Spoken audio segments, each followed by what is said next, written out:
Entonces, empecemos por el principio. La primera cosa que se tiene que aclarar es que estamos en medio de una grave crisis medioambiental.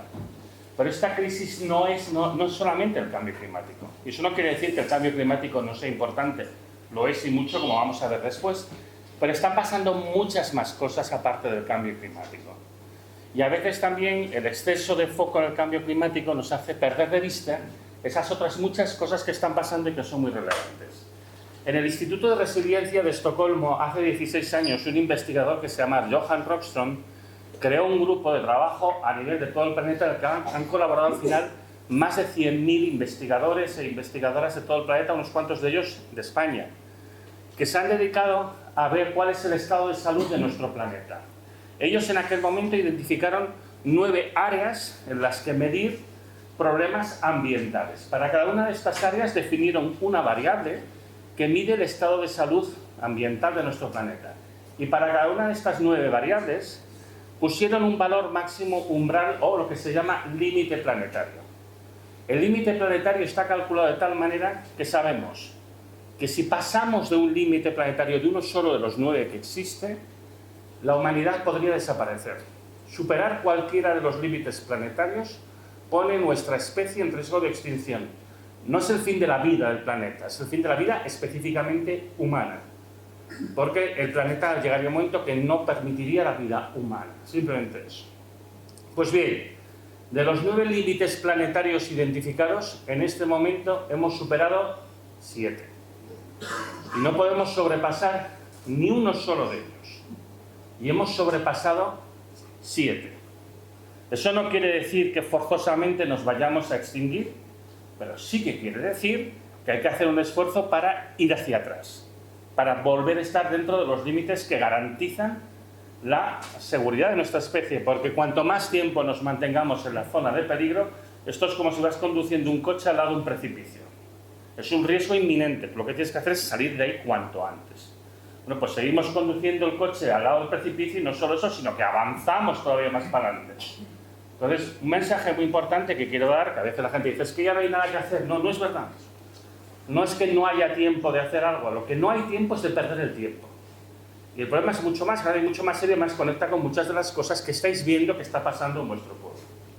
Yo todo el análisis que haré será un análisis bastante global, pero os daréis cuenta de que muchas de las cosas que digo están resonando con cosas concretas que os están sucediendo aquí en Almansa. De todos los límites planetarios, el que está más superado con diferencia es ese que está ahí arriba, que en inglés pone novel entities, y que en castellano traduciríamos por entidades nuevas, que son todas las sustancias químicas tóxicas que hemos dispersado por el medio ambiente, lo cual incluye sustancias radiactivas, plásticos y microplásticos, metales pesados, sustancias orgánicas persistentes, los PFAS, todo lo que quieras, todas las porquerías que hemos dispersado y que nos están matando poco a poco o no tan poco a poco. El segundo límite más transgredido, tampoco es el cambio climático, es la integridad de la biosfera, que tiene que ver con la existencia de ecosistemas sanos que nos mantengan vivos. Nosotros seguimos siendo animales, algunos más que otros puede ser. En cualquier caso, necesitamos cosas como cualquier animal. Aire limpio, agua limpia, alimentos en condiciones, toda una serie de cosas que hacen funciones ecosistémicas. Por ejemplo, filtrar el ozono, este tipo de cosillas que pasan, que son muy necesarias, ¿vale? Y el problema es que estamos destruyendo ecosistemas a un ritmo tan acelerado que ya no nos ayudan, ya no nos permiten seguir vivos. El tercer límite más sobrepasado, que está aquí abajo y que lo que se ve es un borratajo, pone ciclos biogeoquímicos. Esto tiene que ver con el uso masivo de fertilizantes en la agricultura industrial, que acaban penetrando en las aguas y generan problemas de proliferación de algas, tanto en las aguas continentales como en las marítimas, y por eso tenemos en el océano ahora mismo, por desgracia, muchas zonas muertas.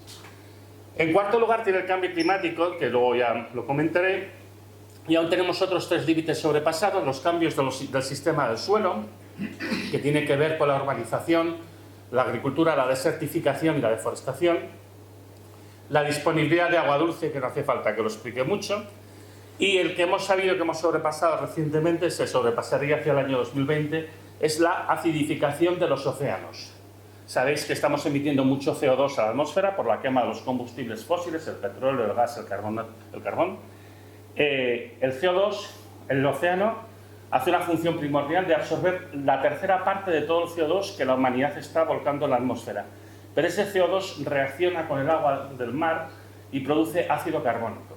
Y este ácido carbónico está haciendo que el agua del mar cada vez sea más ácida, al punto de que empieza a disolver los exoesqueletos de los corales, de los crustáceos, de las algas, y llega un momento que simplemente no podrá haber vida en el mar, y si no hay vida en el mar, no habrá vida en la Tierra. Los dos únicos límites que están bien de momento son, por una parte, la carga atmosférica de aerosoles, las sustancias que hay en suspensión, pero aquí seguramente en verano notéis que aumenta eso, ¿vale? Este límite, al paso que vamos, se sobrepasará en los próximos años, y el único que de momento parece estar seguro, a expensas de lo que haga Elon Musk con sus cohetes, es el del ozono estratosférico. ¿Os acordáis de la capa de ozono, el agujero de la capa de ozono? Se hizo un esfuerzo para no emitir esos gases que la perjudicaban y ahora mismo está en un límite de seguridad. Esta es la única cosa que de momento está bien. Luego quiere decir que no vais a morir de un cáncer de piel, pero vais a morir de todo lo demás. Entonces, bueno, como he dicho antes, hay que darse cuenta de que podemos retroceder, pero debemos retroceder y hay que hacerlo ya. Esto no permite esperas. El otro mensaje importante, que yo siempre digo que al que le interesa el medio ambiente, le interesa el ambiente entero, no la mitad.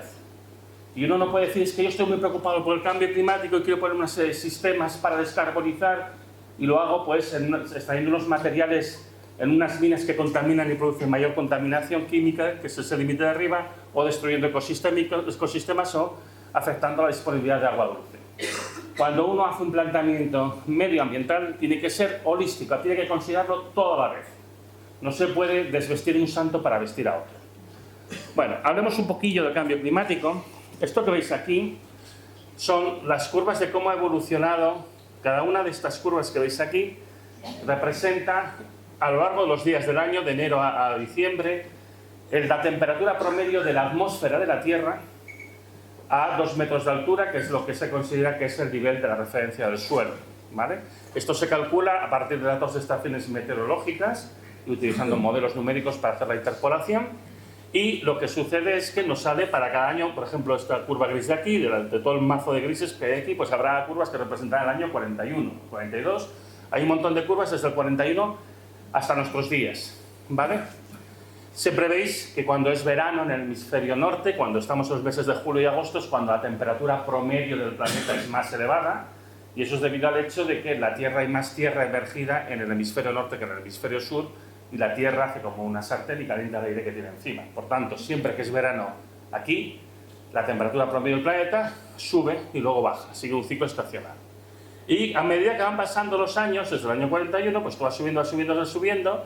La curva de color naranja que veis por ahí arriba es el año 2023, la curva de color rojo el año 2020, perdón, la curva de color naranja el año 2024, la curva de color rojo el año 2025 y una curva gris que está por ahí que se ve apenas es el año 2023. Los últimos años están completamente fuera de mar, están muy por encima de todos los anteriores.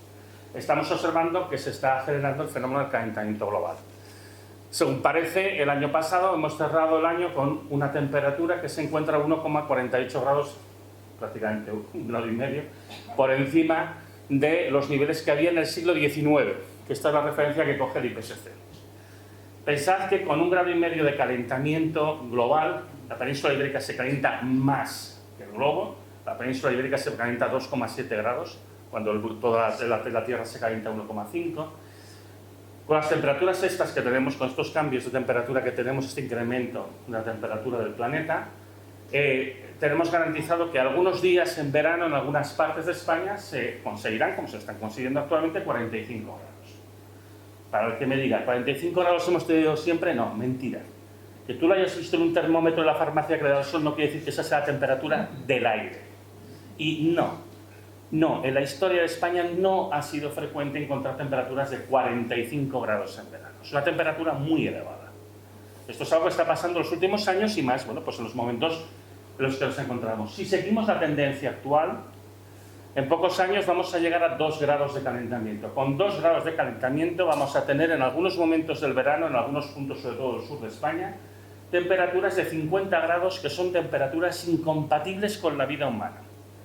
Y que la única esperanza de sobrevivirlas son meterte en un sitio que haya aire acondicionado y esperar que no haya un apagón, o si no, enterrarte en una cueva. Pero bueno, si preocupante es la situación que tenemos ahora mismo con la atmósfera, no menos preocupante es la situación que tenemos con los océanos. Esta curva representa algo parecido al anterior, pero aquí el promedio se toma excluyendo los dos polos, porque en el polo sur hay un continente, en el polo norte pues hay una capa de hielo, y esto es la temperatura de la superficie del mar. El promedio de la temperatura de la superficie del mar, cada curva representa la evolución a lo largo de un año concreto.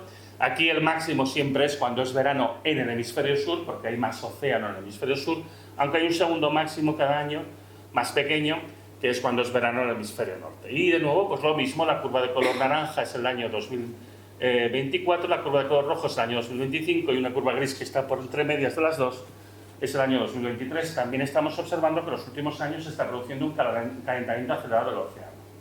Y esto son pésimas noticias, y más aquí donde vivís vosotros, porque realmente el océano se está calentando mucho, y el océano es la parte dominante del sistema climático terrestre. Tenéis que pensar que el océano hasta ahora estaba absorbiendo el 90% del exceso de energía asociado al cambio climático. El océano nos estaba haciendo este favor.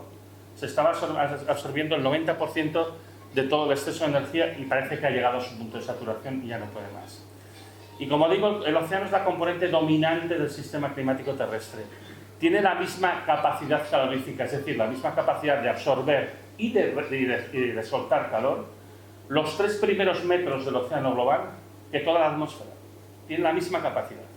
El problema es que aquí no solo se está calentando la superficie, sino unos cuantos centenares de metros, con lo cual tenemos una capacidad de energía acumulada absolutamente inmensa. Este calentamiento del océano está llevando a una situación de mortandad, olas de calor marinas que están causando la muerte de muchas especies de corales, de peces y demás, y además hace que el océano almacene mucha energía que puede suministrar a cualquier tempestad convectiva que pase por encima. Y en particular vosotros vivís al lado de una auténtica bomba de relojería, que es el mar Mediterráneo. Porque si el conjunto de los océanos globales se han calentado desde los años 80, porque estos solo son datos desde los años 80, aproximadamente 0,8 grados, el mar Mediterráneo se ha calentado más de 2 grados desde los años 80. Y eso cualquiera que se haya bañado en el mar y tenga un poco de recuerdo lo sabe. Entonces tenemos ahora que las temperaturas que hay en noviembre son semejantes a las que había en verano en los años 80. Es una cosa absolutamente alucinante.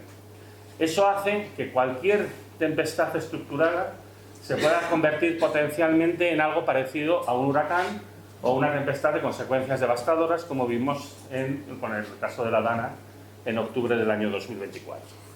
Esto, por desgracia, se va a repetir.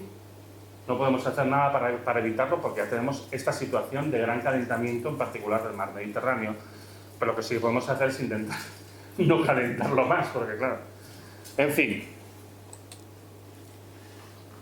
Lo más importante, esta gráfica que os enseño aquí seguramente es la gráfica más importante que vais a ver este año, y además os puedo decir que ya prácticamente es un documento histórico, porque estos son datos medidos por satélites de la NASA que Donald Trump ha decidido destruir. Son 4 satélites con el mismo instrumento, y gracias a este instrumento podemos medir directamente cuánta energía está absorbiendo el planeta Tierra de la que le llega del Sol y cuánta irradia de nuevo de vuelta al espacio. La Tierra no deja de ser una piedra aislada en medio del espacio. Su única forma de intercambiar energía es el Sol, la radiación que absorba del Sol, y luego la que espontáneamente, por su temperatura, emite, ¿no? ¿Sabéis esto en las películas, cuando la gente se pone esas gafas que permiten ver la oscuridad, que ven el calor de los cuerpos, que ve la radiación infrarroja? Cualquier cuerpo, por el simple hecho de estar a una temperatura, emite espontáneamente. Nuestros cuerpos también emiten radiación, y en el caso de la Tierra la emite fundamentalmente en el rango del infrarrojo, porque es lo que corresponde a la temperatura promedio de la Tierra, que para que no lo sepas es de unos 16 grados. La curva de color negro que veis aquí, esto es como ha ido evolucionando desde que empezó a ver estos satélites, desde el año 2004 hasta el año pasado, y en el momento que decía Trump que se acabó, pues se acabó. Luego la otra cosa es que seguramente se van a cargar los archivos de los datos. Ahora mismo hay un montón de gente descargando datos y enviándolos a Europa para que no se pierdan. Esto es maravilloso. En fin, ojos que no ven. En cualquier caso, la curva de color negro representa cuánta energía está absorbiendo la Tierra. Este es el flujo de energía, cuántos vatios por metro cuadrado está absorbiendo la Tierra que le llegan del Sol. La curva de color rojo es cuánta radiación infrarroja está reenviando la Tierra al espacio. Si la Tierra estuviera en equilibrio, estas dos curvas se superpondrían. La Tierra absorbería tanta radiación del Sol como la que luego irradia al espacio. En algún momento una estaría por encima de la otra, pero bueno, con el tiempo se promediarían y básicamente la cosa quedaría igual. La Tierra ni absorbería ni perdería calor. Como podéis ver, la curva negra está por encima de la curva roja y en el año 2004, que se empezó a medir esto, el desbalance radiativo era de 0,37 vatios por metro cuadrado. Que esto puede parecer que no es mucho, pero es que la Tierra tiene muchos metros cuadrados. Esto esencialmente equivale a que la Tierra está absorbiendo una cantidad de energía que equivale a la explosión de 3 bombas como la de Hiroshima cada segundo. Que dicho así no parece tampoco, ¿eh? También es verdad que la Tierra luego pues, es muy grande y esto queda muy repartido, pero para que os hagáis una idea, cuando se produjo la última desglaciación, sabéis que la Tierra ha experimentado periodos glaciales, y la Tierra pasó del último periodo glacial al actual periodo interglacial, el desbalance radiativo se estima que era de 0,25 vatios y ahora es de 0,37. Y en aquel momento la Tierra se calentó 4 grados. Pues ya podéis imaginar hacia dónde vamos. Pero es que esto es mucho peor. Porque esta charla es así, ¿eh? Esto es esto no es una montaña rusa, es una bajada continua. Es una caída libre. Sí. Bueno, porque si os fijáis, ya veis que la parte final de la curva negra empieza a ir mucho más deprisa que la roja, y ahora mismo el desbalance radiativo se ha multiplicado por 4. Con lo cual ahora estamos acumulando una cantidad de energía equivalente a la explosión de 12 bombas como la de Hiroshima cada segundo. Y nos vamos a ir a un calentamiento de muchos grados, ¿vale? La razón principal de esto, porque esto, como podéis imaginar, ahora mismo es uno de los grandes temas de investigación y de discusión en la comunidad científica, hasta que Trump se lo cargue todo, es probablemente porque China implementó medidas anticontaminación que las tenían que implementar. En China es un país donde se quema mucho carbón y tenían un problema que aquí tuvimos, en Europa tuvimos, y yo por ejemplo que soy de una zona de minas de carbón, nosotros lo vimos, que es que quemaban el carbón sin control y cuando tú quemas carbón se emite dióxido de azufre a la atmósfera. El dióxido de azufre tiene el gran inconveniente que cuando se combina con la humedad ambiental forma ácido sulfúrico, que como podéis imaginar no es una sustancia muy agradable para respirar, aparte que hace lluvia ácida y se quema los bosques y demás. Entonces ellos han empezado a implementar medidas anticontaminación para retener las chimeneas, son por el filtro, es más complicado que esto, para retener el dióxido de azufre, pero este dióxido de azufre estaba oscureciendo la atmósfera, sobre todo el hemisferio norte, y estaba haciendo que la Tierra se mantuviera más fría de lo que le tocaba por el CO2 que tenía. Y ahora que China ha empezado a emitir mucho menos CO2, lo que observamos es una aceleración del cambio climático porque los gases de efecto invernadero eran más potentes de lo que nos pensamos. Esto para los que dicen que esto del cambio climático no existe, pues mira, aquí están los datos. Bueno, claro, por eso tan se lo quiere cargar, porque esto es una observación de la realidad. Con estos niveles de desbalance radiativo, esto es una estimación de un trabajo reciente de 2 oceanógrafos muy conocidos, pues estamos esperando que pasamos ya, en este año pasamos del 1,5 grados, ya de manera permanente, y esperamos llegar a los 2 grados, que es lo que os he dicho, que en verano tendríamos temperaturas de 50 grados en algunas partes de España, en algunos momentos. Pues eso sería hacia el año 2037, la próxima década, pero es que llegaríamos a 3 grados de calentamiento hacia el año 2060, que bueno, es verdad que muchos de los que estamos aquí probablemente ya no lo veremos, pero, hombre, yo tengo alguna opción, no sé, tendría que dormir un poco más, pero bueno, en cualquier caso, pero la gente más joven sí que lo verá, tú por ejemplo sí que lo verás, ¿vale? Claro, 3 grados de calentamiento global implican que el 60% del planeta se vuelve inhabitable. Y eso incluye toda la península ibérica, porque aquí en verano habría temperaturas de 60 grados, que eso ya es absolutamente insoportable. Yo no creo que esto vaya a suceder. Yo creo que esto lo que pasaría si nos comportásemos como máquinas, como robots, ignorando todos los signos y todos los problemas que vienen.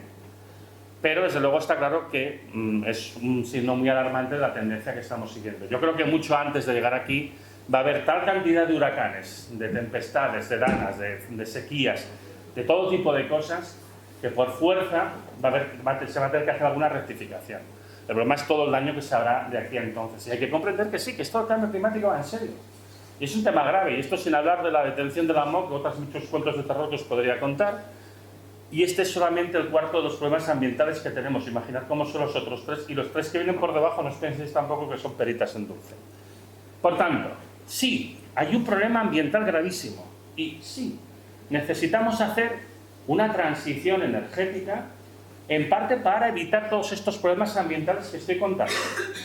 Y yo creo que aquí es donde acaba mi acuerdo con lo que se dice normalmente. A partir de aquí ahora voy a meter caña a los otros.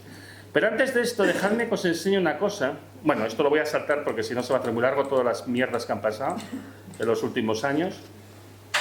Pero antes de eso, dejadme que os cuente una cosa que nadie se está explicando. La razón fundamental, y que yo creo que además con lo que ha pasado en Venezuela se nos han caído las caretas y las cosas más claras, la razón fundamental por la cual los gobiernos apuestan por la transición energética no es la ambiental. El tema ambiental, sinceramente, les importa un comino. Suena así de burro si quieres, pero bueno, no es lo que más les preocupa. La razón fundamental es esto que os enseñaré ahora. Y que dicho un poco a lo bruto es que nos estamos quedando sin petróleo. Y eso hace que todo el modelo que tenemos hoy en día no se pueda mantener. Hay una necesidad de hacer la transición energética, pero no porque estemos muy preocupados por el medio ambiente o porque pensemos que, oye, es que esto... Tenemos mucha conciencia ambiental. El otro día me entrevistaron para la radio de aquí, no, para la radio de aquí, o por la tele, no me acuerdo, para la tele de Castilla-La Mancha, y entonces me decía, bueno, pero la gente lo aceptará. Digo, señora, que esto no tiene nada que ver con que nos guste o no nos guste, que esto se nos tira encima, que además aquí no hay nada de cuestión de decisión moral propia, que nos estamos quedando sin petróleo, que no hay más cáscara. Esto que veis aquí es... Desde el año, esto de que veis es un poco una broma, porque esto está todo completamente desdibujado. Cada una de estas barras es un año, desde el año 2000 hasta el año 2022, y cada una de las barras representa cuánto dinero invertían las compañías petrolíferas en buscar nuevos yacimientos de petróleo y ponerlos en marcha, y también mantenerlos existentes, lo que se llama upstream en inglés. Y como veis, desde el año 2000 hasta el año 2014, aumentaron un mogollón el dinero que se gastaban en buscar nuevo petróleo y ponerlo en marcha. Básicamente multiplicaron por 5 el gasto. Desde el año 2014, como veis, con altibajos, ha caído alrededor de un 50%. Y esto no es porque de repente a todas estas compañías petrolíferas les ha entrado una gran conciencia ambiental y tengan mucho remordimiento. Hombre, ¿qué va? La razón es porque el tipo de yacimientos que quedan son cada vez peores, tienen peor rendimiento y no es tan fácil ganar dinero con ellos. Entonces, se sigue invirtiendo, siguen invirtiendo la mitad de lo que invertían antes, por lo cual se siguen encontrando yacimientos y se siguen poniendo en marcha nuevos yacimientos, pero con menos intensidad que antes. Justo en un momento en el que todo lo que tenemos en marcha ya está muy envejecido y cuesta mucho de compensar, justo en un momento que el tipo de petróleo que estamos extrayendo es de peor calidad. Y para mantenernos igual tendríamos que ir incrementando la inversión, no reduciéndola, y la estamos reduciendo. Una cosa que no sé si sabéis, y si no sabéis os va a impactar, Repsol, ¿sabéis? Repsol, una compañía petrolífera, Repsol ha cerrado su departamento de exploración. Repsol, compañía petrolífera, ya no busca más petróleo. Básicamente trabaja con los yacimientos que ya tenía y, bueno, y evidentemente comercia con el que da nosotros. Hace poco ha salido Johnny Matt diciendo vamos a multiplicar por 3 la inversión en Venezuela. Sí. Que era una puta mierda de inversión y la van a multiplicar por 3. O sea, 3 putas mierdas, con perdón. Bueno, son cosas absurdas todas estas. Ellos mantienen cosas que tenían en marcha pero no buscan nuevos yacimientos. No los buscan. Porque saben que no hay gran cosa a encontrar. Cepsa, que ahora se llama Moeve y se hacen unos anuncios que la gente se abraza con dinosaurios, aunque es otra época geológica, pero ¿qué más da eso? Da igual, era guay. Bueno, pues Cepsa Moeve, o como le quieran llamar, tampoco buscan. Es gracioso porque hace un año di una conferencia en Zaragoza, en la Facultad de Geología, y hablando con los geólogos, bueno, ¿cuál es el plan de Cepsa? Porque ya no buscan petróleo y hace poco lo hemos sabido, ¿no? Va a ser absorbido por otra compañía, no me acuerdo la cual, pero... O sea, que básicamente se retiran del negocio. Esto es lo que hay. Y esta es la situación que tenemos. Y en ese sentido fue bastante determinante un informe que sacó la Agencia Internacional de la Energía, que por supuesto nadie le dio ninguna publicidad, en septiembre del año pasado, hace unos pocos meses, del cual os mostraré algunas gráficas que son como muy elocuentes. Esto que veis aquí es cómo ha ido evolucionando a lo largo de las distintas décadas la cantidad de petróleo y gas que se iba encontrando. Cada columna es una suma del petróleo y gas convertido en barriles equivalentes a petróleo. Esto es un tipo de estadística que a mí no me gusta nada porque mezcla manzanas y peras, pero bueno, ¿qué vamos a hacer? Y podéis ir viendo cómo ha ido bajando. Entonces, en los años 60 del siglo pasado, ¿no? Es un momento en el que se descubría mucho petróleo y gas. El volumen de yacimientos que se descubría equivalía a unos 90.000 millones de barriles cada año. 90.000 millones de barriles nuevos cada año. Estos son descubrimientos anuales. Ya veis que en los 70 la cosa baja un poco, sigue bajando, hay momentos que oscila. Eso último de allá al fondo es el promedio anual de lo que se ha encontrado en el periodo 2020-2024, que son unos 7.000 millones de barriles. Se han descubierto unos 7.000 millones de barriles cada año, nuevos yacimientos, de los cuales 3.000 son petróleo, 3.000 millones de barriles. Claro, esto es mucho petróleo, porque pensad que un barril son 159 litros, así que 3.000 millones de barriles, imaginaos cuántos miles de millones de barriles de petróleo nuevos quedan a nuestra disposición. Pero para saber si eso es muy grande o es muy pequeño, una cosa que podemos hacer es compararlo con cuánto estamos gastando. Esto es lo que hemos encontrado y cuánto estamos consumiendo. Como digo, en este periodo último se han encontrado 3.000 millones de barriles cada año, pero es que cada año se han gastado 36.000. Con lo cual, esto no pinta muy bien. Pero es que además llevamos no compensando lo que consumimos desde hace unos 40 años. En estos años anteriores que se encontraba más, tampoco cubría lo que estábamos consumiendo. Y la situación es todavía más tétrica, porque en este momento sabemos, que está en el mismo informe, que el 80% de los pozos de petróleo que existen hoy en día y el 90% de los pozos de gas han pasado ya su máximo de extracción y ya están cayendo. Porque esto es lo que pasa con cualquier pozo, llega hasta un máximo y después empieza a caer progresivamente con el tiempo, pero cada vez produce menos, ¿no? Con lo cual todo depende del 20%, que sí que puede crecer un poco, en el caso del petróleo, y del 10% en el gas. Con lo cual, con esos mimbres, pues aquí tenemos la cesta que nos sale.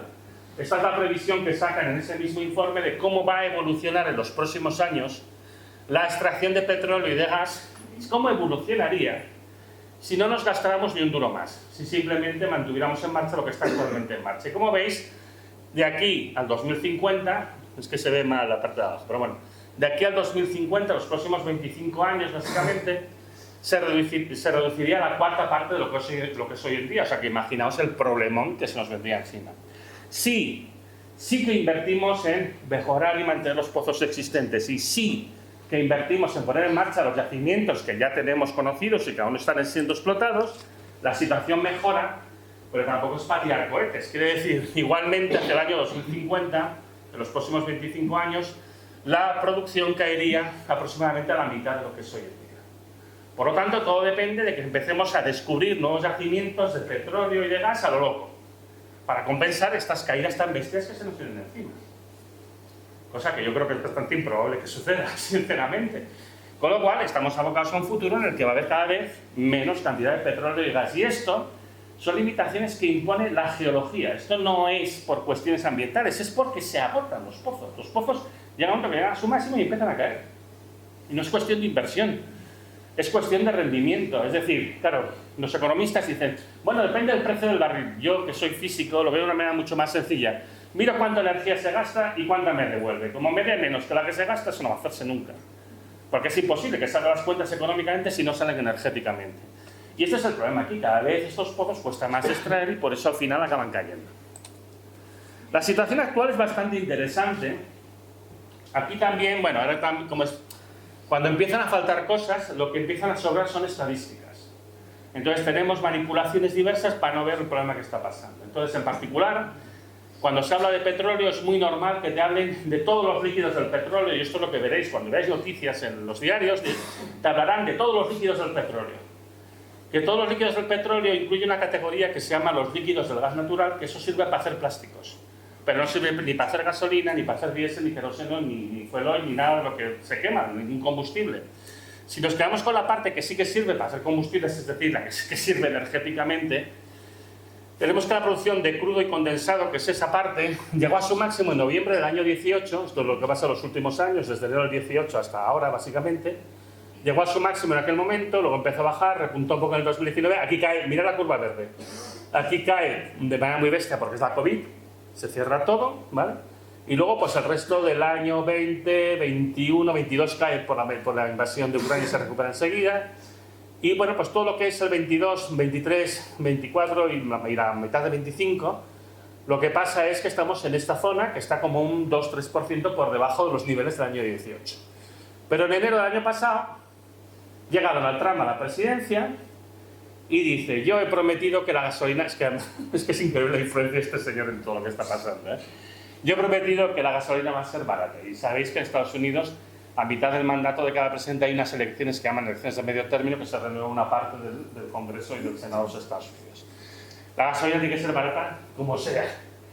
Y entonces, ¿qué han hecho en Estados Unidos? Han abierto todos los pozos de fracking, da igual si sean rentables o no. Se están consumiendo todos los pozos que estaban en reserva, que al ritmo que los están gastando les queda un año para que se queden sin ellos. Bueno, un año. Seguramente será este año que se quedarán ya sin ellos, a finales de este año.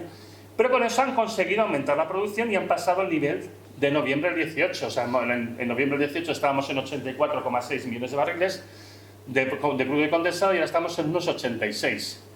O sea que realmente bien, bien, porque lo que pasa es que, claro, la curva roja es lo que prevé el Departamento de Energía que va a pasar en los próximos meses, que curiosamente ahora sí que coincide, normalmente no coincidía, pero ahora sí que coincide con la expectativa. Y bueno, cuando se acaben los pozos de fracking que había en reserva, bueno, ya habrán pasado las elecciones y yo que sé, invadirá otro país. La cosa es tener a la gente distraída. Todo apunta a que va a haber una caída muy precipitada. O sea, precisamente el hecho de que se haya abierto todo para mantener la situación este tiempo provisional, lo que va a hacer es que después la caída sea más rápida, pero bueno, esto es lo que hay. Ya os he comentado que con el gas la situación no está mucho mejor y de la última materia prima no renovable fósil, que es el carbón, ahí, por desgracia, lo más probable es que esto pues, se mantenga en una alta producción hasta el año 2030-2035. Digo por desgracia porque es lo más contaminante. Pero eso todavía no ha llegado a su techo y todavía puede seguir subiendo unos cuantos años más. Me queda hablar de una última materia prima energética no renovable, que además tiene una especial incidencia aquí por la energía nuclear y por la central de Cofrentes, que es el uranio. El uranio se agota como todo lo demás. Las centrales nucleares no funcionan con pipí de unicornio, funcionan con uranio. Esto, en el mundo en el que vivimos funcionan con uranio, no funcionan con ninguna otra cosa. ¿Vale? Ay, el torio, bueno, si alguien quiere las preguntas preguntar, pues ya comentaremos sobre el torio, la fusión y la confusión. En cualquier caso, la extracción de uranio del mundo llegó a su máximo en el año 2016. A partir de ahí empieza un proceso de caída hasta el año 2022. Cae un 23%, que no está nada mal. Esto va en la línea de lo que se preveía, los modelos geológicos de agotamiento del uranio, pero en los 2 últimos años hace un reporte importante, no llega a los niveles del 2016, todavía está un 5% por debajo de los niveles del 2016, y la razón fundamental es esta parte de aquí, que esto es Canadá. Las minas de Canadá ya hace tiempo que están bastante agotadas, empiezan a caer, pero a Canadá le quedaban unas minas en reserva, que tienen el uranio más caro del mundo, es el 1880 de los uranios. Uranio que se vende a $240 el kilo. Y ahora mismo es lo que está manteniendo la producción del mundo, también está al máximo lo que puede dar, también en los próximos años va a ir cayendo. De hecho, la previsión es que en los próximos 15 años más o menos, la extracción de uranio caiga un 50% más o menos. O sea que de aquí los próximos 15 años se va a extraer como la mitad de uranio que se extrae ahora mismo. No hay ningún futuro para la energía nuclear. Aquí a la gente le gusta calentarse. No, no hay ningún futuro. No hay ningún futuro. Las centrales nucleares en España van a cerrar. Hay ahora mismo, en este momento, una competencia feroz por el uranio en el mundo. Feroz. Y además va a ser más feroz en los próximos años. Y yo creo que en esa competencia España no es que tenga las mejores cartas. Entonces aquí las centrales nucleares se pueden decir todas las tonterías que a uno le dé la gana. Van a cerrar. Porque no es una cuestión de voluntad, es una cuestión de combustible. Eso, entre otros problemas, vaya. Pero ya por el combustible tenemos claro que eso no va a seguir para adelante. De todas maneras, no quiero hablar mucho más de la energía nuclear porque encima además es una cantidad pequeña de todo el consumo de energía. Lo que más me preocupa es esto. Esto que veis aquí es cómo ha ido evolucionando la producción de diésel en los últimos años. De todos los combustibles que estamos sacando del petróleo y de las distintas sustancias que asimilamos a petróleo para tirar para adelante, a la que más le está costando mantenerse es al diésel.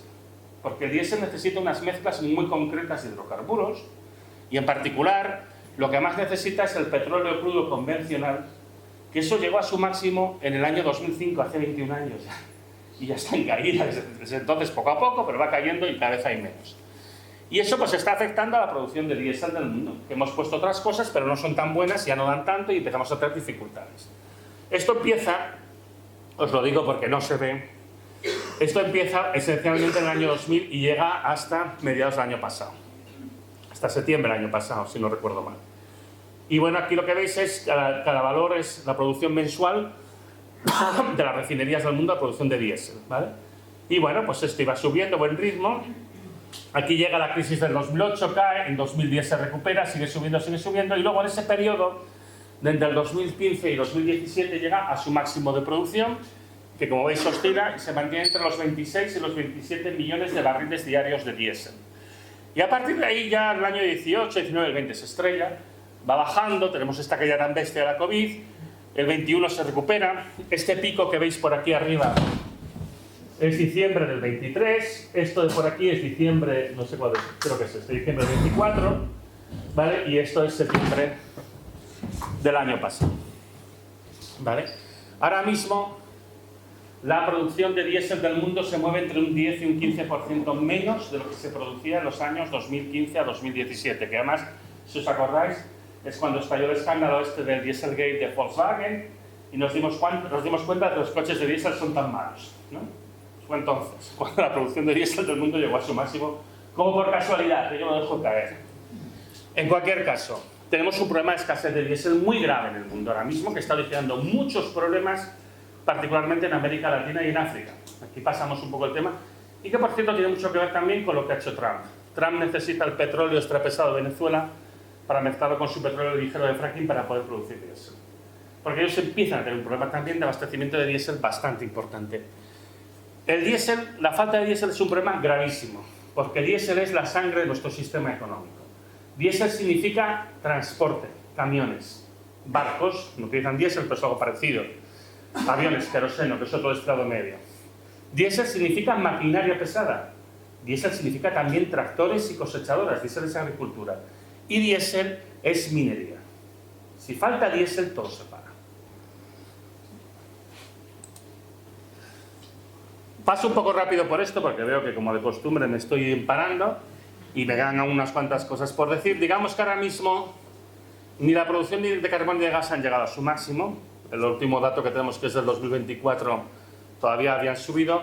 La del petróleo hemos visto que en el 2025 ha superado los niveles anteriores, con lo cual tampoco llegaríamos. La única que claramente baja es el uranio, el cual por cierto representa el 3,9% de toda la energía primaria del mundo comparado con el petróleo, que es el 31,2%.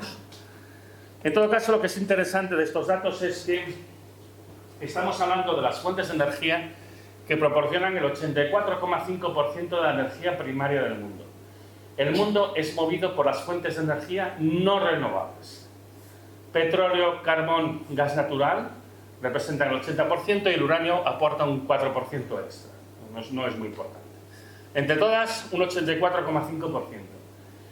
Y el problema que tenemos es que todas estas fuentes de energía están llegando a su máxima capacidad de producción y van a empezar a caer, y no es un tema de inversión ni de tecnología, es un tema de agotamiento geológico y de limitaciones físicas. Por lo tanto, lo que va a pasar es que a lo largo de los años vamos a ir teniendo menos y menos de estos materiales y nos va a costar más hacer las cosas. Cuando acabe la charla, por favor, que nadie me pregunte en qué año se va a acabar el petróleo. De aquí a un siglo se va a seguir extrayendo petróleo. Lo que pasa es que la cantidad que se va a extraer anualmente va a ser mucho más pequeña que la que se está extrayendo ahora. El problema con el agotamiento de los combustibles fósiles del uranio no es el quedarse sin, sino el quedarse corto. Es que cada vez vas teniendo menos y cada vez te cuesta más hacer las cosas que hacías antes. Yo, para que la gente lo entienda, lo comparo siempre con la situación de una persona a la que le están reduciendo el sueldo, ¿no? Tú imagina que tú tienes un sueldo, pero que de repente, cada año, te lo van bajando un 2%, o yo, como vengo de Cataluña, un 3%. Esta es una broma por los más mayores. La gente joven se queda diciendo, ¿qué dices? Bueno, pues os van bajando el sueldo un 2%, también un 3% cada año. Y bueno, tú sigues cobrando y pasan los años, incluso las décadas, y todavía estás ganando dinero. No es que no ganes dinero. Pero notas que cada vez te cuesta más llegar al final de mes, ya no puedes comprar las mismas cosas que comprabas antes y tienes que empezar a dejar de hacer cosas, porque el dinero no te llega. Bueno, pues esta es nuestra situación con nuestro sueldo energético. Cada vez nos va a costar más hacer las cosas que hacíamos antes. De hecho, cada vez nos está costando más, aunque no nos damos cuenta, hacer las cosas que antes hacíamos. Y eso además genera conflictividad entre los países, guerras, o sea, como si no lo estuviéramos viendo ahora mismo. Por todo lo que he dicho hasta ahora en la charla, y este es un buen momento para beber un vaso de agua, está claro que tenemos que hacer una transición a un modelo 100% renovable. Es que no hay ninguna discusión. A mí a veces se me dice que yo soy antirrenovable y estas cosas, porque bueno, pues oye, cuando uno es incómodo y dice las cosas que no le quiero oír, Pero no es verdad. Es decir, claramente tenemos que hacer una transición a un modelo 100% renovable, eso no admite ninguna discusión. Entonces, bien por el problema ambiental, bien por el problema del agotamiento de los recursos, tenemos que hacer la transición a un modelo 100% renovable. Pero ¿quién ha dicho que con las renovables vamos a poder producir exactamente la misma cantidad de energía que estamos consumiendo ahora? Ha venido Dios y nos ha dicho, ¿tendréis la misma cantidad de energía renovable que tenéis ahora mismo de fósil? Pues no. No, y es que el problema que hay es que encima hemos apostado por un modelo de transición renovable que ahora poco a poco se está diluyendo, aunque nadie lo reconoce, que es el modelo de la renovable eléctrica industrial, que es un modelo basado en grandes parques fotovoltaicos y eólicos para producir electricidad en grandes cantidades, transportarla después por la red de alta tensión hacia los grandes centros de producción y de consumo. Bueno, pues este modelo en particular tiene muchas limitaciones que no se discuten nunca, pero que evidentemente están haciendo que este modelo no pueda funcionar como se quería que funcionase. En particular, hay una máxima cantidad de energía que se puede producir por estos métodos, dependen de materiales que no son abundantes en el planeta, se instalan usando combustibles fósiles y por último hay la dificultad de la electrificación. Respecto al potencial máximo, yo suelo citar este artículo del año 22, que es muy interesante. Es un artículo en el que analizan qué ha pasado con los campos eólicos del Mar del Norte. Y ahora que hemos instalado centenares de aerogeneradores allí, nos encontramos que están produciendo un 20% menos de electricidad de lo que estaba previsto. Entonces estos señores, estos investigadores, hicieron un análisis con un modelo de la atmósfera y vieron que cuando pones centenares de aerogeneradores empiezan a interferir unos con otros a distancias no de unos pocos kilómetros, sino de centenares o incluso 200 kilómetros de distancia.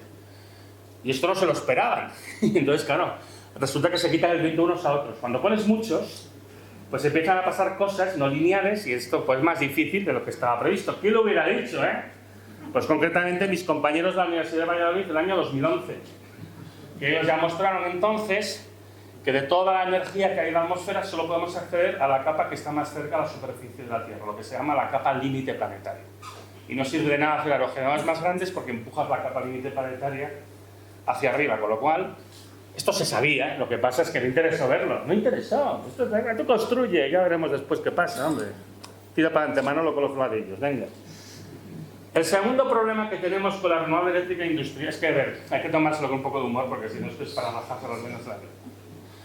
En fin, el segundo problema que tenemos es la escasez de materiales, que esto además está empezando a ser muy crítica en este momento si seguís un poco la situación.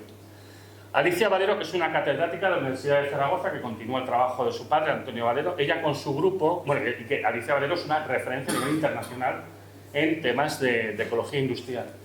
Pues ella con su grupo tiene identificados estos 14 elementos químicos, de los cuales no hay suficiente en el planeta, si todo el planeta tuviera que hacer la transición energética basándose en el modelo este de la renovable eléctrica industrial.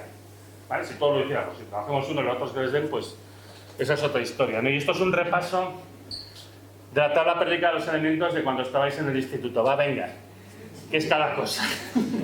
Bueno, falta en particular plata y telurio para las placas fotovoltaicas, galio e indio para los aerogeneradores de más altas prestaciones, litio, manganeso, níquel y cobalto para las baterías y falta cobre, que hace falta para todo. El cobre no es solamente para la transición, el cobre es cualquier cosa que es eléctrica, acaba llevando cobre. El problema además no es solamente de que no haya suficientes reservas en el planeta para hacer todo esto, es que el problema que hay es que algunas de estas materias ya están entrando en fases de declive, igual que el petróleo y el gas, en particular la plata y el cobre. Y si seguís lo que está pasando con el mercado de la plata en los últimos días, pues da bastante miedo. Pero es que el cobre también está disparado. Es decir, faltan de estos materiales y más que van a faltar, con lo cual todo este modelo pues, se tambalea. El tercer problema, aquí no me extenderé, este tipo de sistemas se basan en los combustibles fósiles. Nadie ha cerrado nunca el ciclo de vida de una instalación renovable utilizando únicamente energía renovable. Tú utilizas diésel para toda la maquinaria, la extracción de las minas, utilizas carbón para hacer el acero, gas para hacer el cemento, etcétera, etcétera. Entonces, sin ese aporte, no está claro que estos sistemas puedan funcionar. Y el caso más sangrante de todos es el de la compañía Gamesa, que es una compañía vasca, que compró la alemana Siemens ya hace unos años, que tiene pérdidas millonarias desde hace ya unos cuantos años, por diversos motivos, pero uno de los motivos es porque se le rompen los aerogeneradores. Los aerogeneradores de las series 4X y 5X se rompen.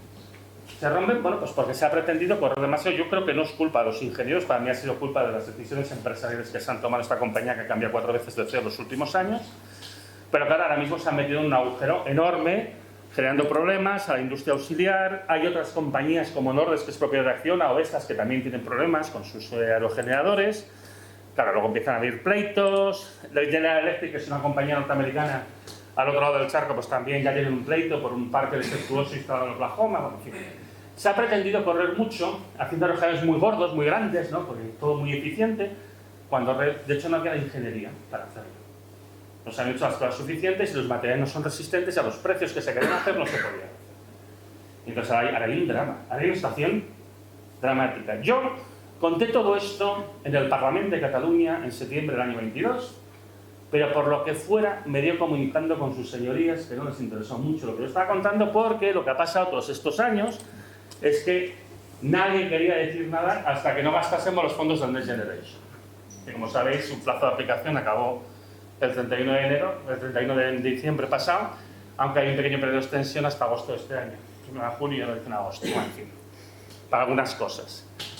A nadie le interesó, porque había mucho negocio que hacer. Entonces todo el mundo miró para otro lado y ahora tenemos un panorama bestial, y claro, como un riesgo de que una compañía como Gamesa, que yo creo que es importante y que hay que mantener, pueda desaparecer, ¿no? Pero bueno, es que esto va en consonancia con lo que es este país, ¿no? Si es un país que tenemos aeropuertos sin aviones y autopistas sin coches, pues ahora tendremos aerogeneradores sin palas. O sea, lo que pasa es que, claro, necesitamos realmente hacer una transición que funcione y necesitamos compañías como Gamesa, pero, bueno, ¿qué sabré yo, no? Llevo tantos años hablando de estas cosas. El último problema que tenemos es que estamos todo el rato identificando transición renovable con electricidad. Y esto es un error garrafal. Es un error garrafal, por dos motivos. El primero es que el consumo eléctrico es una parte pequeña de todo el consumo de energía. A nivel del mundo, la electricidad representa solamente el 21% de la energía final. ¿Qué quiere decir energía final? Energía lista para ser utilizada. Petróleo es energía primaria. Lo que es energía final es la gasolina o el diésel, que eso sí que lo puedes poner ya en tu coche, ¿no? No puedes poner petróleo directamente en tu coche, tienes que prepararlo primero, ¿no? Bueno, la electricidad no es una fuente de energía, se produce mediante sistemas consumiendo energía en muchos casos, y en forma de electricidad se consume solamente el 21% de todo lo que se consume en forma de energía, de todas las formas de energía. Principalmente lo que más se consume son combustibles derivados del petróleo. En España es parecido, es un 22% y es parecido a lo que es en el resto del mundo occidental. Tienes un 70 y muchos % que no es eléctrico, y eso además hay una parte que sabemos que es de difícil o incluso imposible electrificación, y estamos todo el rato insistiendo en la electrificación y la descarbonización como si fuera evidente que producir más electricidad es necesariamente útil cuando resulta que no lo es. Con el agravante además de que las dos tecnologías palanca que nos tenían que permitir incrementar el consumo de electricidad han resultado ser un fiasco. Una es el coche eléctrico. A estas alturas ya sabemos que el coche eléctrico tiene su nicho de utilización, vale para algunas cosas, pero tú no puedes hacer que todo el mundo tenga un coche eléctrico. Eso es inviable por falta de materiales, por la instalación y porque además no se adecua siempre a las necesidades de las personas. El otro gran fracaso ha sido el hidrógeno verde.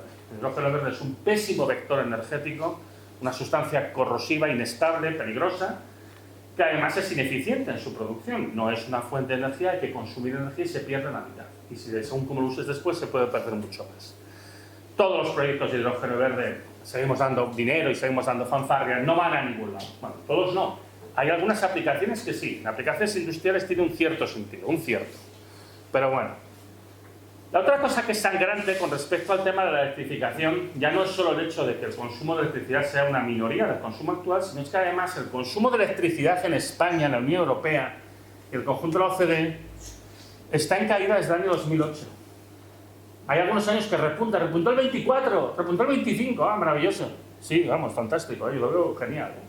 Una tendencia creciente hasta el 2008 y con altibajos una tendencia claramente descendente desde el 2008. Fundamentalmente por la desindustrialización. Entonces se vende la idea de que necesitamos instalar más y más y más sistemas de producción de electricidad cuando resulta que tenemos demasiado. En España, a finales del 2024, tengo que comprobar los datos del 25, pero a finales del 2024 había 132 gigavatios de potencia eléctrica instalada, contando todo tipo de sistemas, renovables y no renovables. Eso quiere decir que si todo produjera al mismo tiempo, se podrían producir 132 gigavatios, para un consumo que en promedio es de 26,5. Con picos de consumo en verano y en invierno en algunos momentos que llegan a 41 gigavatios. Pero es que, a ver, no puedes poner tanta redundancia porque si no es imposible hacer rentables económicamente las instalaciones. Con 80 gigavatios te llegaría. Evidentemente tienes que tener cierta redundancia porque no todo funciona. De hecho, claro, la fotovoltaica no da electricidad de noche, la eólica no da cuando no hay viento. Pero hemos funcionado muchísimos años con 80, 90 gigavatios y no había ningún problema. Ahora tenemos 132 y dicen que van a instalar 30 más de aquí al 2030, que no hay quien se lo crea. Entonces, claro, en esta situación, en este panorama, pues pasaron cosas como las que pasó el año pasado en abril. El 18 de abril, esto que veis aquí es cómo evolucionó la producción y consumo de electricidad en España el 28 de abril del 2025 y a las 12:33 cataclón. En ese momento, la mayoría de la electricidad en España se producía a través de la fotovoltaica, era el 53%. Aquí se han dicho, no sabemos qué ha pasado, no sabemos qué ha pasado, pues no sabemos la causa, han pasado no sé cuántas comisiones, ¿vosotros sabéis qué fue lo que pasó? Pues es muy fácil saber lo que pasó, es muy fácil saber lo que pasó. Yo no sé cuál es el detonante exacto, aunque Red Eléctrica dice que fue una planta fotovoltaica que llamaremos A, situada en la provincia de Badajoz. No vamos a decir de quién es esta planta fotovoltaica, ¿no? Bueno, de Iberdrola. Pero no importa cuál fuera la causa inmediata, la chispa. Lo que era importante es que ahí se había acumulado mucha paja. Y esa es la causa final, la causa no inmediata, ¿no? Entonces, la causa última de esto es la inestabilidad. La causa última de este problema es que se ha instalado la renovable sin ponerle sistemas de estabilización, lo cual es una barbaridad. Cualquier central convencional tiene sistemas para dar estabilidad a la producción eléctrica, cualquiera. Pero aquí, para favorecer un despliegue rápido, normativa europea que España transpuso de manera poco crítica, se ha permitido que se instalase todo esto sin sistemas de estabilidad. Esto es como si te venden un coche sin frenos y luego coges y te metes en la autopista a ver qué te pasa. Bueno, pues esto es lo que ha pasado, ¿eh? Estos han conectado los parques fotovoltaicos como el que conectaría la placa en su casa, o sea, a la red de alta tensión, es que es alucinante. Entonces, bueno, la fotovoltaica no genera la inestabilidad, la renovable no genera la inestabilidad, pero no se adapta a ella. No tiene capacidad de reacción porque no les han puesto los sistemas de estabilización, porque era mucho más barato. O sea, yo esto, de verdad, o sea, es que yo no sé, o sea, yo tengo que hacer esfuerzos para no cabrearme más aún, ¿no? Porque esto es ridículo, pero esta es la situación que hemos vivido. Y entonces ahora, si os fijáis que están diciendo, no, ahora, vamos, es que la red está saturada, hay que invertir en la red. Ahora parece que la red es que está fatal. Cuando todo es todo mentira, por cierto. Todas las noticias que estáis leyendo sobre la saturación de los nodos de la red, todo por defecto es mentira. Ya os lo digo así. Es todo para construir un discurso, para justificar una serie de cosas que se van a hacer en los próximos años. Pero no tiene nada que ver con la realidad, ¿vale? En cualquier caso, esto sentencia de muerte al modelo de renovable eléctrica industrial. Ya estaba tocado de antes, pero ahora, para garantizar que la red no caiga, lo que estamos haciendo es continuamente quemar cierta cantidad de gas. No mucho, como un 10% de toda la electricidad se genera siempre utilizando centrales de gas de ciclo combinado. Y por culpa de eso, la electricidad es más cara y también de las que están ahí en reserva de capacidad. Y entonces eso además ha hecho que ya fuera todavía más difícil para todo el montón de instalaciones redundantes, como hemos visto, sobraban instalaciones, que pudieran sacar rentabilidad. Con lo cual ahora mismo lo que vamos es hacer un baño de sangre en el sector. Ya desde principios del año pasado se estaba produciendo una gran desinversión en todo el sector de la renovable eléctrica en todo el mundo, ¿eh? No era solamente aquí. Esta noticia de aquí, que además dicen 50 gigavatios, como que no dice nada, que es una enormidad, que básicamente se están quitando de las manos 50 gigavatios de potencia fotovoltaica. Esta noticia es de 2 semanas antes del apagón. Esto es de antes del apagón. Por lo cual, imaginad ya cómo estaba la cosita. Y entonces, bueno, pues nada, también la eólica tiene problemas. El señor este de aquí de la derecha, pues también, pues evidentemente ayuda a que tenga más problemas. Y a mí esta noticia en particular me encanta, ¿no? Sale este señor, que no sé si es de Iberdrola o de Endesa, creo que es de Iberdrola, ahí todo compungido, a explicarnos la noticia, es que tiene mucha amiga. Dice, Iberdrola y Endesa confirman el pinchazo. Y a ti cuando te dicen pinchazo, ¿en qué piensas? En burbuja, ¿no? Pero la palabra burbuja no aparece, por si acaso. Realmente ha sido una burbuja mundial. Oye, no es culpa nuestra, esto está pasando en todo el mundo, de la inversión renovable. No salen las cuentas. Yo llevo diciendo esto hace años, que no salen ya las cuentas, pero es igual. Es que es igual. Pues nada, entonces ahora, ¿qué pasa? Bueno, vamos a tener que dejar de invertir. Bueno. Entonces, bueno, pues esto es un poco el panorama en el que estamos ahora. El modelo de renovable eléctrica industrial está muerto, nadie lo va a reconocer.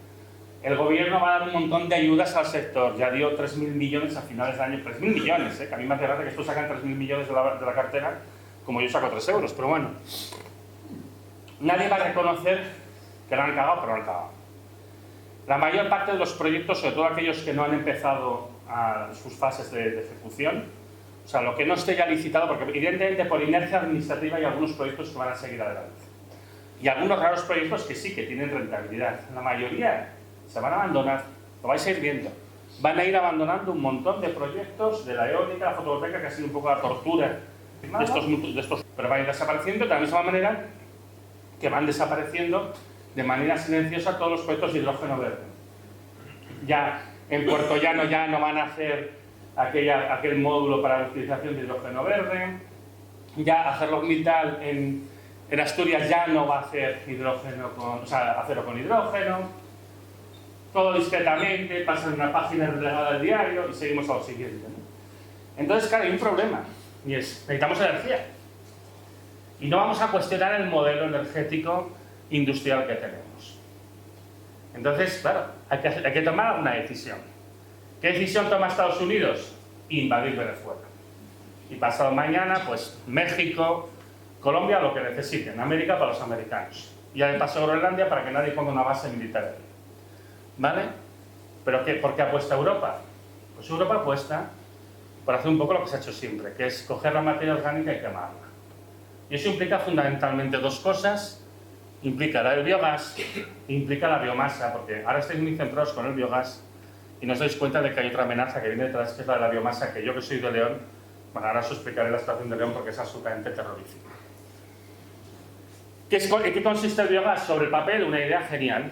Cojo materia orgánica que se produce, por ejemplo, en las granjas, la fermento, cualquier materia orgánica cuando se descompone produce metano, que es la molécula orgánica más sencilla, un carbono y 4 hidrógenos. Esto es el gas natural.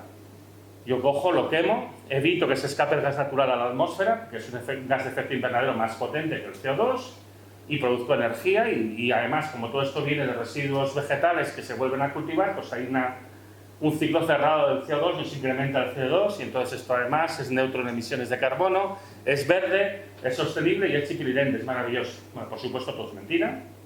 Entonces en particular no es neutro en emisiones de CO2 porque la agricultura depende de los subsidios que le da el petróleo y el gas para su producción, pero es que además el gran problema que tiene es que aquí están planteándose grandes plantas de biogás.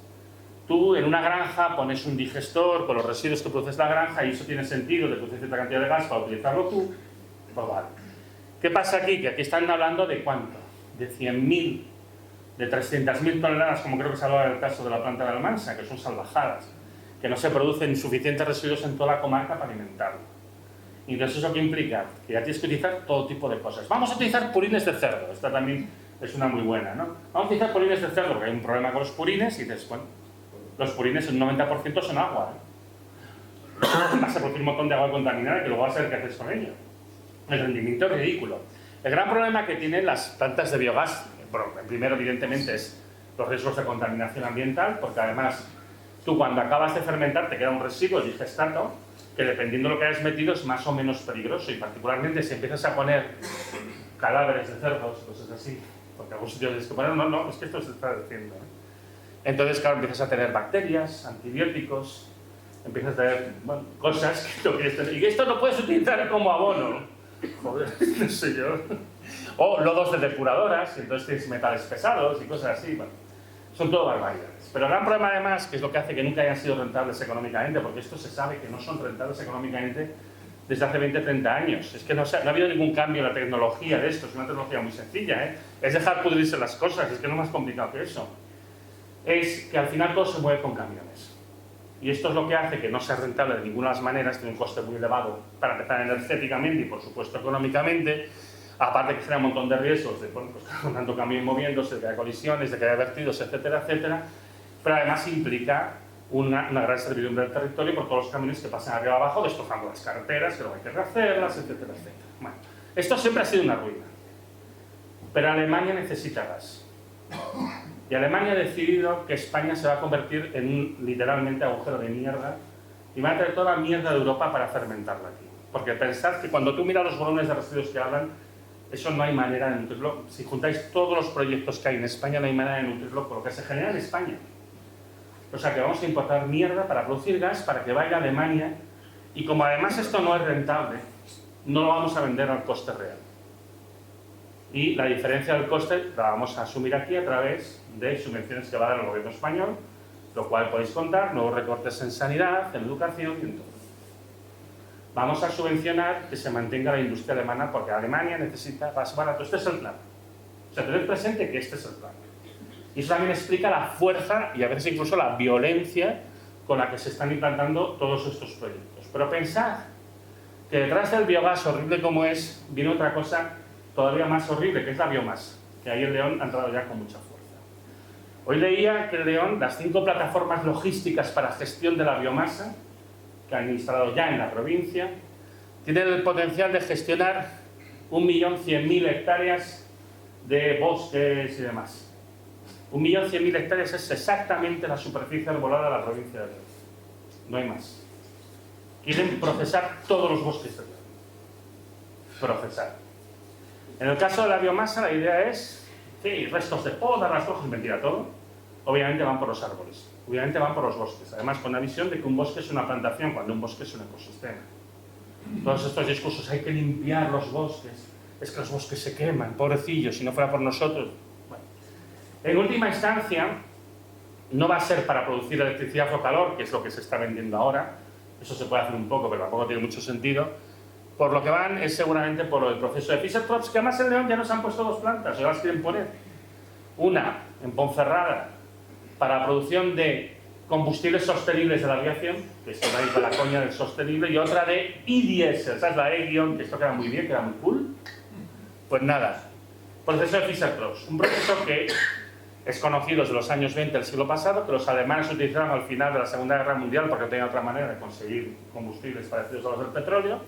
Es un proceso que es conocido por ser muy ineficiente, consume mucha agua y es muy contaminante.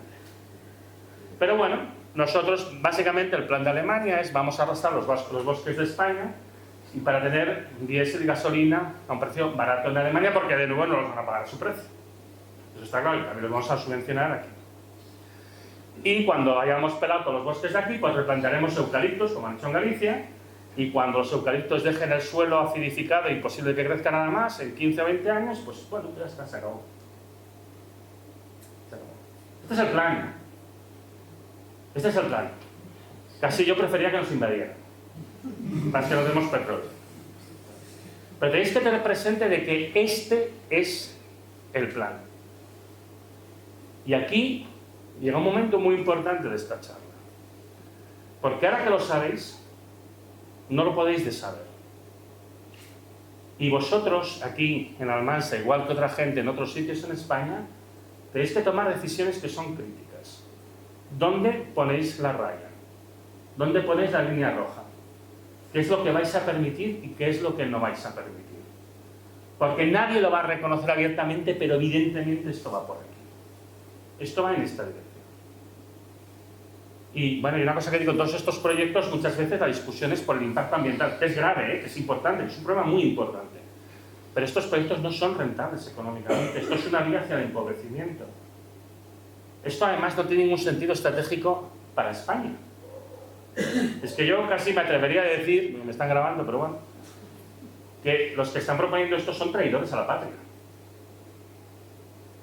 Yo estas cosas, bueno, en fin, ¿qué sabré yo? Sigue. No.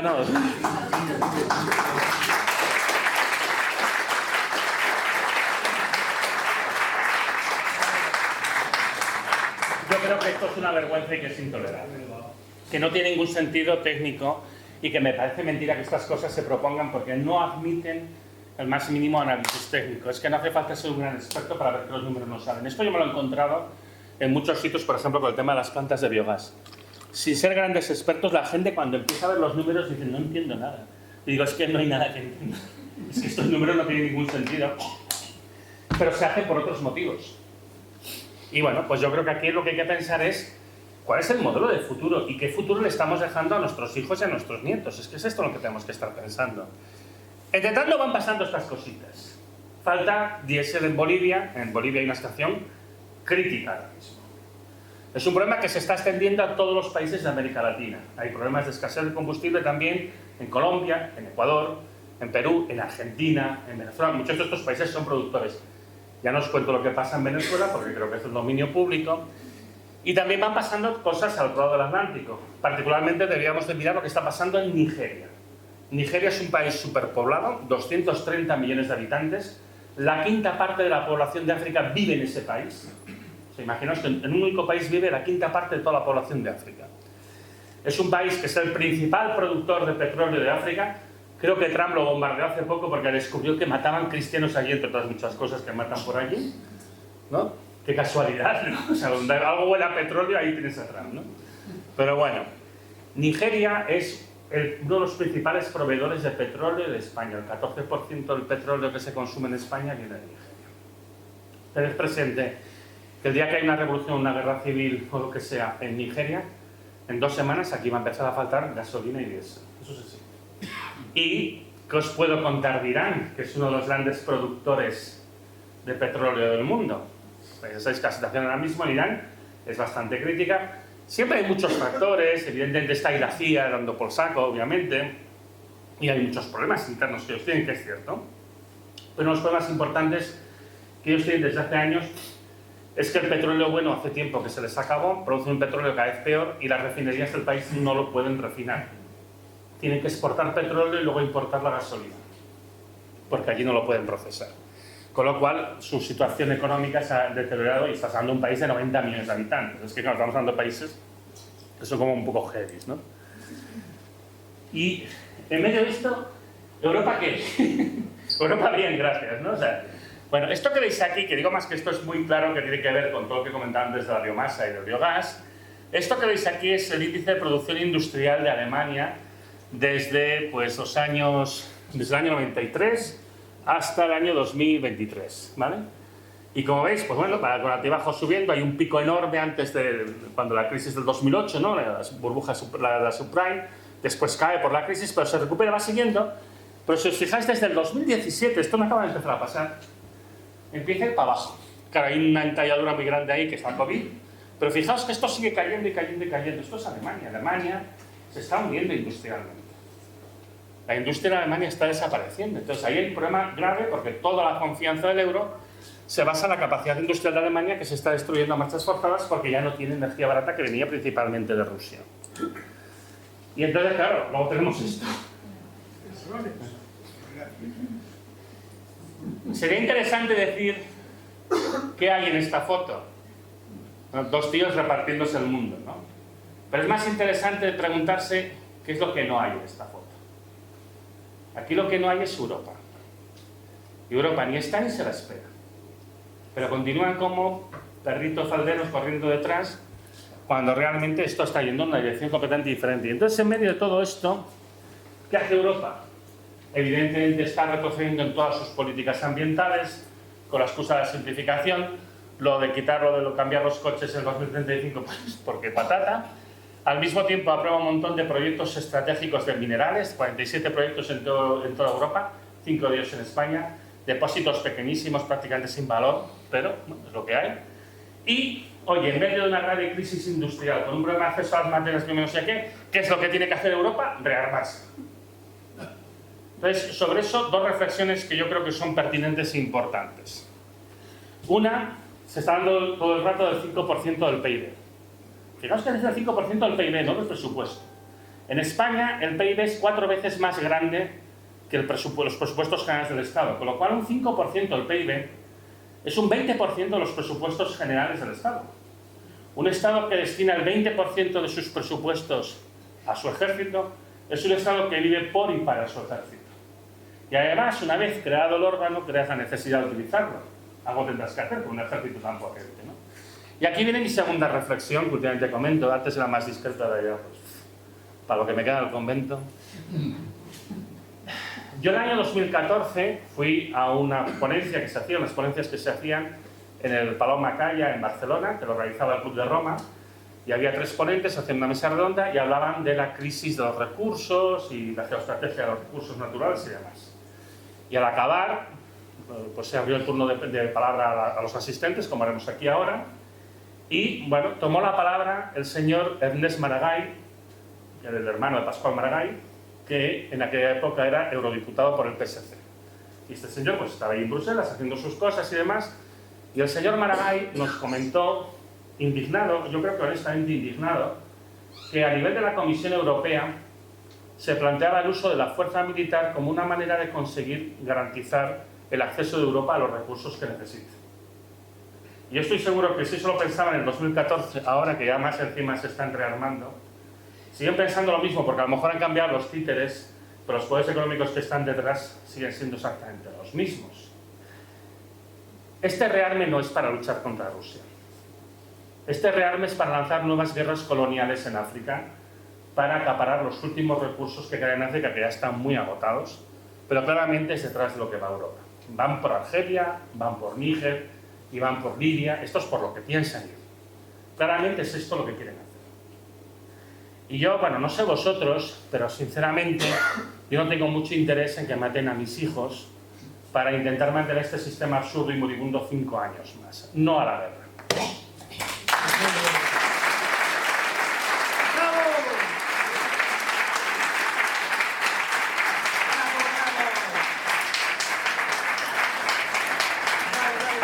Y algo positivo, sé positivamente que vamos a morir todos. No, ahora llega la parte que es más curiosa de toda esta charla. Porque después de todo lo que os he contado y todo este panorama tan asqueroso y tan tétrico y estas tendencias psicopáticas, os puedo decir que por la parte que yo controlo, que es la de la física y la técnica, no hay ningún problema. Eso es lo más alucinante de toda esta historia. Nosotros sabemos cómo aprovechar la energía renovable, llevamos sabiendo los siglos. La idea sería ponerlo al día con metodologías modernas, con materiales modernos, para producir energía no eléctrica, no con la intención de que sustituya la eléctrica, que la complementen aquellas cosas que la eléctrica no es capaz de hacer. Sistemas que no requieren materiales escasos ni tecnologías cuya patente no tenemos, que además aprovechan de manera más eficiente la energía renovable. Son sistemas que además tienen una escala más humana, son mucho más sencillos de instalar, de mantener y desmantelar, tienen menor impacto ambiental y además encima generan riqueza localmente. Es que lo tiene todo, ¿no? Antes hablábamos del tema de las colonias, por ejemplo en Cataluña, las colonias textiles, aquí ha habido colonias agrícolas, etc. Bueno, pues ese tipo de cosas se ha sabido hacer y funcionaban, y eran perfectamente rentables. De hecho, con estos sistemas se pueden satisfacer las necesidades de la población sin ningún tipo de problema.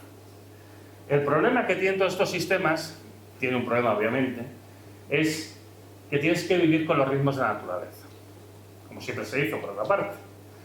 Y eso en particular no permite mantener la ficción de que vas a poder seguir creciendo para siempre en un planeta finito, que es la filosofía troncal de las políticas económicas de todos los países, ¿no? Que como decía Edward Alley, crecer por crecer es la ideología de un tumor, pero también es la ideología del Ministerio de Hacienda. Y este es el problema más grande que tenemos ahora mismo. Esto no permite mantener la idea de que vamos a crecer infinitamente. Los combustibles fósiles, como era una enorme despensa, permitieron mantener la ilusión de que esto iba a crecer para siempre, jamás, pero no es verdad.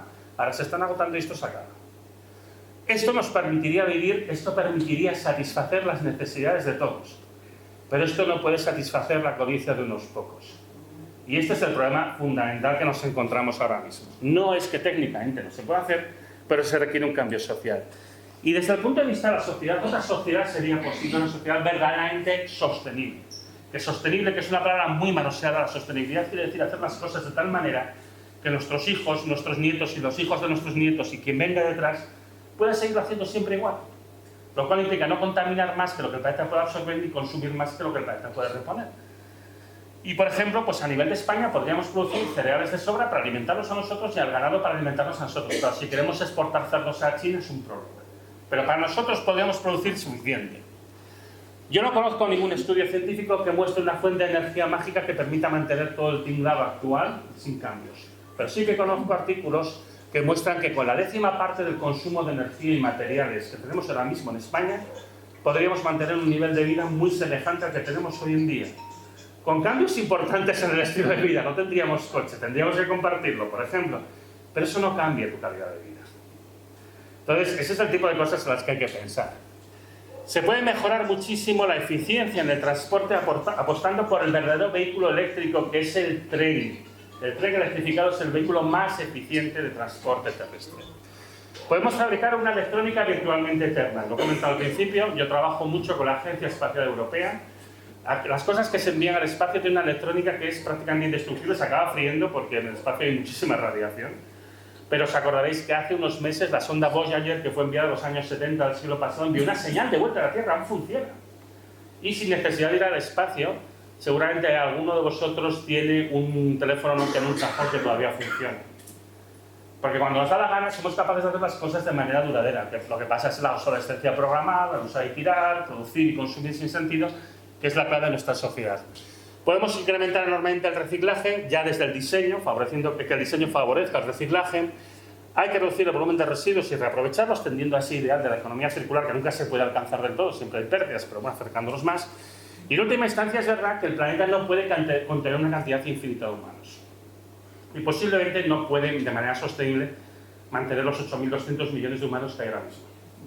Pero aquí, la mejor manera de la contención, como dicen los demógrafos, es dando educación a la población. Las sociedades educadas toman mejores decisiones en materia de planificación familiar. Y en particular, hay que empoderar a las mujeres, que es una cuestión de justicia social, para que puedan tomar sus propias decisiones en cuestión de su vida reproductiva. Ya para acabar, la transición energética es necesaria, es urgente y es ineludible. Esto no es una cuestión de moral ambiental ni de principios, que no hay remedio, es que esto va a pasar sí o sí o sí. Hemos apostado por este modelo de la renovable eléctrica industrial que no funciona, que ya se están viendo sus costuras y que evidentemente ha causado pues, muchos problemas a nivel social y es un desastre económico y energético. Las deficiencias áreas son muy visibles, esto es una burbuja que va a ir acabando durante los próximos 2 años más o menos, luego ya nadie hablará, nadie reconocerá nunca si cometió un error, pero ya estamos empezando con las siguientes y ahí tenemos pues, la biomasa, el biogás y todo lo que vendrá a continuación. Pase lo que pase, la energía cada vez será más cara y más escasa.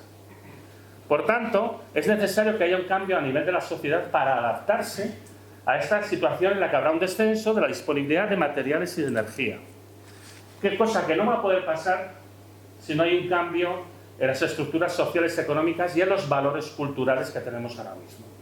Y aquí viene la frase más polémica, si quieres, de la charla. El capitalismo es insostenible intrínsecamente. El capitalismo es inviable. El capitalismo necesita el crecimiento. Pero un planeta finito no puede albergar un crecimiento infinito. Simplemente eso es así, lo que he dicho antes de la filosofía del tumor. Al final va a resultar que los primeros terraplanistas son los economistas porque piensan que vivimos en un plano infinito, ¿no? Pero no, vivimos en una esfera maravillosa, enorme, pero que no es infinita y que da para lo que da. Por tanto, la única apuesta razonable, sobre todo en países muy desarrollados como es el nuestro, es la del decrecimiento. Decrecimiento entendido como un mecanismo democrático, radicalmente democrático, para adaptarnos a la situación de declive energético y material que va a pasar, nos da igual cómo nos pongamos. Si mañana hay una revolución en Nigeria y aquí hay menos diésel, pues es que tienes menos diésel. El cobre cada vez va a haber menos, la plata cada vez va a haber menos. Son cosas a las que te tienes que adaptar. No es una cuestión de que tú tengas conciencia o una decisión que tomes tú. El decrecimiento es la propuesta de decir, vamos a entender el problema, vamos a discutirlo entre todos y vamos a buscar maneras de mantener unos estándares de vida digna para todo el mundo en una situación en la que va a haber menos de materiales y energía, de tal manera que aunque haya menos materiales y energía, no haya menor calidad de vida. Porque en este momento, en el sistema económico en el que estamos, la mayoría de la energía y los materiales se malgastan, porque tiene un sentido económico malgastarlos, y esto es lo que hay que cambiar. Ahora, recientemente, a los poderes económicos y políticos se les ha dado por decir, porque ven que en España está cogiendo fuerza la idea del decrecimiento, se les ha dado por decir que decrecimiento es empobrecimiento. Y yo digo, no. Empobrecimiento es lo que tenemos ahora mismo en España. En las grandes ciudades, esto además se empieza a ver también en Valencia y en toda su zona de influencia.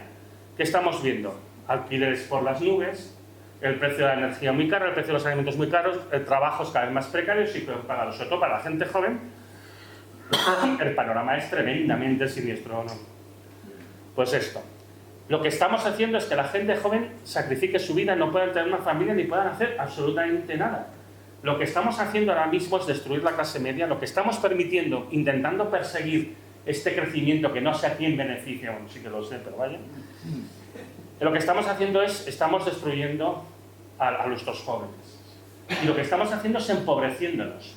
El decrecimiento es exactamente lo contrario del empobrecimiento. En el decrecimiento nadie te dice vivirás como un marajá, no vivirás como un rico, pero se te ofrece una vida digna, un trabajo digno, un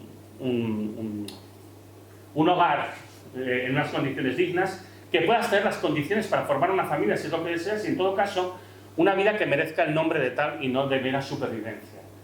Por tanto, yo creo que esto es por lo que tenemos que apostar. Tenemos que apostar por hacer estos cambios en la sociedad que nos permitan realmente adaptarnos, al mismo tiempo, como os he dicho antes, poner una línea roja y no tolerar ciertos atropellos que, por desgracia, van a venir aquí como han venido en el resto de lugares en España. Y esto es lo que os quería contar. Me he extendido un poco demasiado. Gracias por vuestra atención. Si me queréis hacer preguntas.